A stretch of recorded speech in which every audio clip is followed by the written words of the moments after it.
Joaquin Madrid, 24 years old, from the city of Tarlac!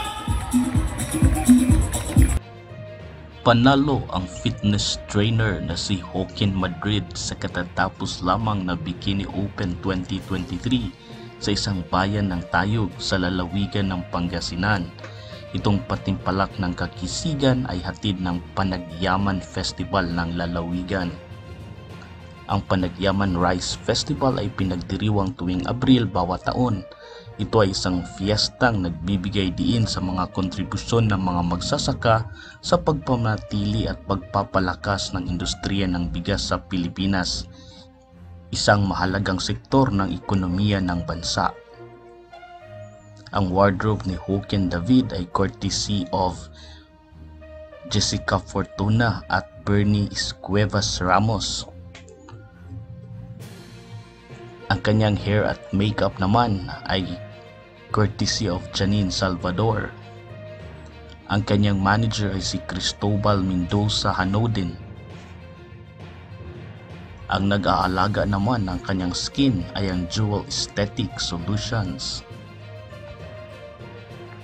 Bago naging Bikini Open 2023 si Joaquin, naging kandidato din siya ng Manila's Finest Hunks 2022 at ng Mr. Cosmo Manila King 2023, Ginoong Kanlahi 2023 first runner-up, Mr. Hatman Jensen 2022 at Mr. Beachbody 2023.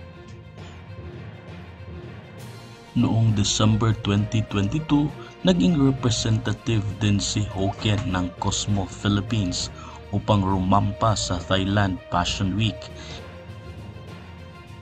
Ito ay itinuring niyang highlight ng kanyang karera bilang isang modelo. Bilang isang fitness trainer, okay na okay sa kanya ang one-on-one training upang masiguradong maalalayan niya ang mga taong gustong magkaroon ng fit, healthy at active na lifestyle. Si Joaquin ay taga-probinsya ng Tarlac. For Mr. Bikini Open 2023 is male candidate number 10. Siya ay malapit din na kaibigan ni Bikini King Allen Molina at ang asawa nitong si Melody Bangis del Rosario.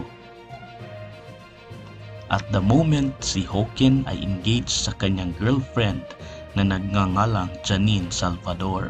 Mr. Bikini Open number 10. Gumagamit siya ng Lotus Slim upang mapanatili ang ganda ng kanyang katawan at balat. So far, hindi pa natin nakita si Joaquin na nakipagtunggali sa mga national pageants gaya ng Mr. International Philippines o kaya ay Misters of Filipinas. Inaasahan natin na tutuntong din siya sa national pageants dahil halatang may potential siya at ang lakas ng confidence.